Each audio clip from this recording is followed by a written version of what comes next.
Welcome to our channel. Ready for another eerie Australian paranormal story? Well, let's go. The Drover and the Dreaming. The sun beat down on the red earth, a relentless golden hammer forging the vast, empty canvas of the Australian outback. Jedediah "Jeb" Thorne, his face a leathery map of sun-blistered lines and stubborn determination, rode at the head of 1,000 head of cattle. The lowing of the beasts, the creak of the saddle leather, and the rhythmic jangle of his spurs were the only sounds in the suffocating heat. It was 1878, and Jeb was a man of the earth, his life a relentless cycle of dust, sweat, and endless horizons. His only companions were his loyal Kelpie, Rusty, and his stock horse, Banjo, whose powerful muscles moved with the tired grace of a seasoned traveller. They were deep in the Gooda country, a place of ancient riverbeds and silent, gnarled ghost gums. The land felt different here. A heavy stillness hung in the air, thick with the scent of dry eucalypt and something older, something unknowable. As dusk began to paint the sky in fiery hues, Jeb decided to make camp near a waterhole marked on his tattered map. It was a place known to the old-timers as the Whispering Waters, and a strange prickle of unease ran down his spine as he approached. The waterhole was a tranquil mirror, reflecting the dying light. As the cattle lumbered forward to drink, a movement on the far side of the water caught Jeb's eye. He stiffened, his hand instinctively going to the rifle in its scabbard. It wasn't a kangaroo, not a dingo. It was a figure, tall and hunched, its body covered in shaggy, dark hair. It stood unnaturally still, its powerful frame half hidden by a thick stand of river reeds. Jeb had heard the tales whispered around campfires of the Yowie, a man-beast of the bush, a ghost story for the gullible. Yet this was no figment of imagination. Its eyes, 2 points of red light, were fixed not on Jeb, but on Banjo and Rusty, as if assessing their spirit, their energy. For a long moment, they held this silent tableau. The cattle drank, unconcerned. The Yowie, however, was a statue of pure, ancient watchfulness. Then, as quickly and silently as a shadow swallowed by the night, it turned and melted into the dense scrub, leaving behind only a ripple of unease in the cooling air. Jeb sat a long time by the fire that night, the image of those red eyes seared into his mind. He couldn't shake the feeling that he hadn't seen a myth, but a guardian. That night, Jeb's sleep was not the heavy, dreamless slumber of an exhausted man. He was plunged into a vivid, disorienting vision. He saw a place of towering stone monoliths, carved by wind and time into fantastical shapes. The air hummed with a low, resonant thrum, a sound that vibrated deep in his bones. The ground was not dirt, but a mosaic of brilliant ochre and clay, swirling with patterns that seemed to pulse with life. A spectral figure, he knew it was the Yowie, stood on a high rock, its silhouette stark against a swirling sky of purple and green light. It pointed to a fissure in the rock, a dark opening that seemed to beckon him. A deep, compelling voice, not spoken but felt, echoed in his mind. "Come, the dreaming awaits." Jeb woke with a gasp, the hum of the dream still resonating in his chest. The next day, the long, monotonous drive felt different. He was no longer just a drover, he was a man haunted by a vision. The memory of the stone site was so real he could almost smell the ancient dust and feel the strange humming power in the air. He found himself inexplicably drawn back toward the Whispering Waters, his mind replaying the dream, the silent command of the Yowie. That evening, as he prepared to turn the herd away from the waterhole, an inexplicable thing happened. Banjo, his normally placid and dependable stock horse, reared and whinnied, fighting the bit. Rusty, his tail between his legs, whined and refused to leave Jeb's side. Both animals were agitated, their gaze fixed on the dense scrub where the Yowie had disappeared. Just as Jeb was about to force them forward, a figure emerged from the tree line. It was the Yowie. It moved with an unnatural grace, its massive body surprisingly silent. It stopped at the edge of the clearing, its red eyes fixed on Jeb. This time, there was no hostility, no guard. Instead, there was an expression Jeb could only describe as an ancient sorrow, a silent plea. It raised a hand and beckoned, its gesture mirroring the one from his dream. The silent voice returned, clearer this time. "The balance is broken, you must enter." The dreaming calls for one with a pure heart. Jeb, a man who believed only in what he could see and touch, felt an unshakable compulsion. He dismounted, and Rusty and Banjo, no longer afraid, followed close behind. The Yowie turned and led them through the bush, a silent, powerful guide.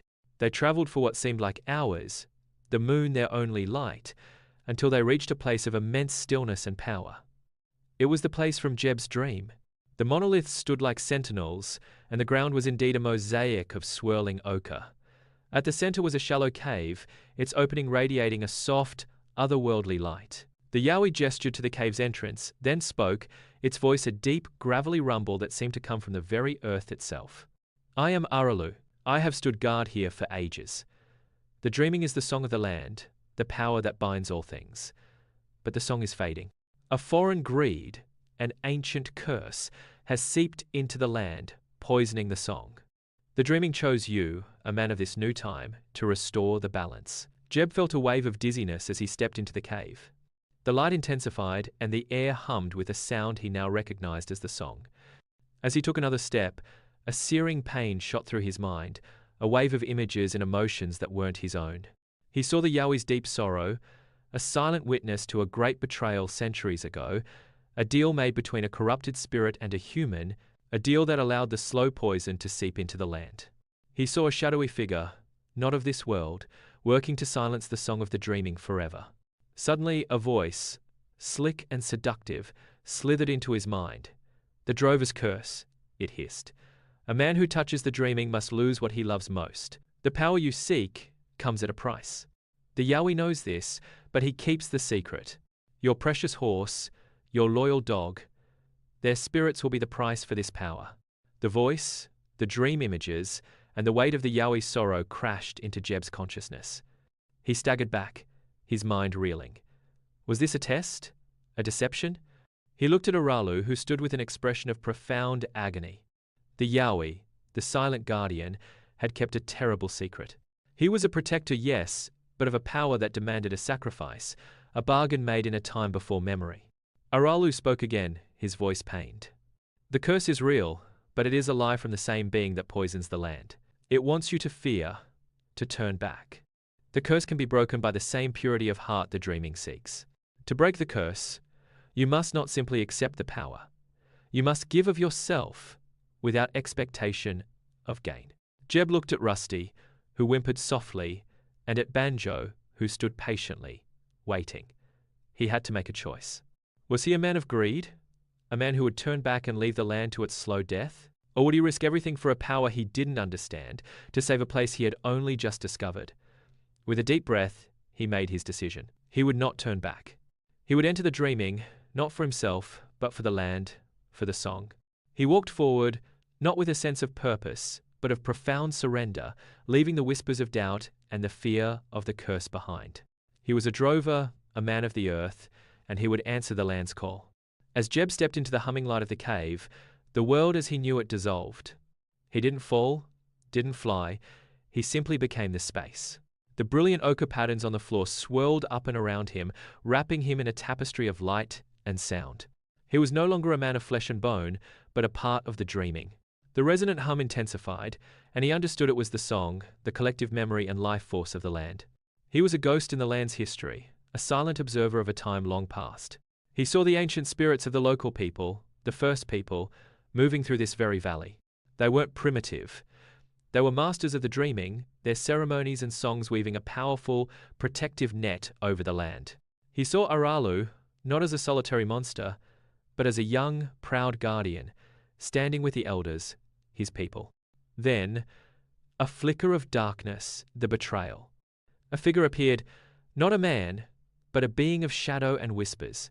This was the entity that had made the ancient pact, the foreign greed. It promised the elder of the time great power in exchange for a piece of the dreaming song, a promise that it would make the land fertile and prosperous beyond measure.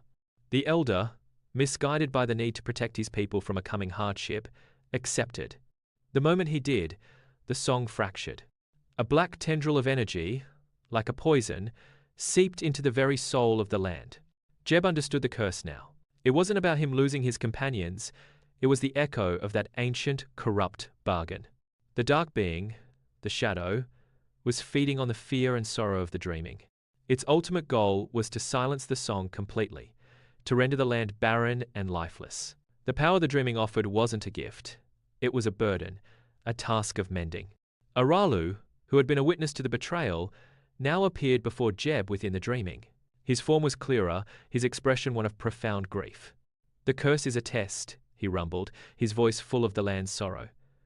"You must not take the power. You must give something of your own spirit, something that holds no greed, no fear. Your sacrifice will be a new note in the song, one that will cleanse the ancient poison and re-stitch the dreaming back together." Jeb looked at his hands, which now appeared as shimmering light. What could he give? He had no magic, no great power. But then he thought of Rusty, of Banjo, of the quiet, dusty life he had lived. His heart held a pure, simple love for them, for the land he worked, for the honesty of his life. That was his gift. He closed his eyes and poured that simple, honest love, not for power, not for gain, but for the sake of the land, into the shimmering air. He gave it all, a drover's simple, steadfast heart. The song of the dreaming, which had been a fractured, dissonant hum, suddenly swelled. A new, clear note, pure and true, wove its way through the ancient melody. It pulsed with the light of Jeb's offering, and the black tendril of poison recoiled, sizzling and dissipating into nothingness. The shadow entity shrieked in rage, its form flickering and fading, unable to withstand the purity of the new note. With a final, resounding note, the dreaming released him. Jeb collapsed to the ground, the solid earth a welcome anchor after the disorienting journey. He was back in the cave, the air cool and still. The otherworldly light was gone, replaced by the soft glow of the moon filtering in. Aralu stood over him, his massive form a silent, grateful shadow. Jeb felt different. The exhaustion was gone, replaced by a deep-seated calm. The land no longer felt empty. He could feel its silent, powerful pulse. It was a faint, humming resonance that lived within his very bones. He had a new perspective, a profound connection to the earth, the trees, and the silent, ancient stones. He stumbled out of the cave. Banjo was waiting patiently, and Rusty, with a soft whimper of relief, licked his hand. They had not been sacrificed, but their auras felt brighter, their connection to him stronger, as if his journey had forged an unbreakable link between them all. Aralu stepped out into the moonlight. "You have done what was asked," he said, his voice no longer just a rumble, but a melody of earth and wind. "The song is mended, but it is not forgotten. You must not tell the others of this place. The dreaming's new beginning is fragile. Go, drover, the land will guide you." Jeb nodded, unable to speak. He mounted Banjo, and with Rusty trotting at his heels, turned back toward his camp. The cattle were quiet, asleep under the stars. The world looked the same, but Jeb was not. He was no longer just a drover moving cattle. He was a guardian of a silent song, a keeper of a secret world that lay beneath the dusty surface. The rest of the drive was different. He didn't just see the land, he felt it. He knew where the water was just by the feel of the air, and he sensed the coming storms hours before the clouds appeared. His dreams were filled with visions of the land's past and future, and Aralu would occasionally appear at the edge of his campfires, a silent and watchful friend. He never spoke of his journey. Who would believe him? The men around the campfires still told tales of the man-beast of the bush, a legend Jeb now knew as a silent, sorrowful protector. He was a new kind of man in a new time, and he carried the weight of an ancient responsibility. The drover's curse had not taken his loved ones, but it had taken his old life, replacing it with something far more profound and mysterious. He was still Jedediah Thorne, drover, but he was also a bridge between two worlds, the world of dust and sweat, and the powerful, eternal world of the dreaming. Hope you enjoyed another eerie tale of the Australian outback. Please like and subscribe for more.